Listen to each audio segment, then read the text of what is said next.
Hello বন্ধুরা, কেমন আছো সবাই? আমি খুব ভালো আছি।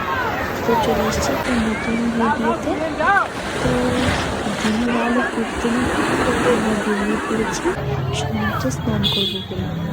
তো খাওয়া দাওয়া সেরে আমরা সাইট সিন দেখতে বেরিয়ে পড়লাম বিকেলবেলায়। তো খুব রোদ। তো একটা টোটো নিয়ে নিয়েছি, টোটোর মধ্যে অটোতে করে যাচ্ছি মোহনা দেখতে।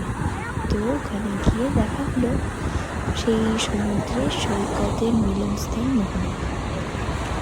আর মোহনাতে সব হাঁটি হাঁটি পায়ে সূর্য অস্ত দেখছি, অস্ত যাচ্ছে সূর্য। তো আমাকে কেমন লাগছে একটু কমেন্ট করে বলো। ভয়েস রেকর্ড করতে করতে আমার ছেলে উঠে পড়েছিল, তো আবার স্টার্ট করলাম। তো পরে আবার দেখা হচ্ছে, টাটা।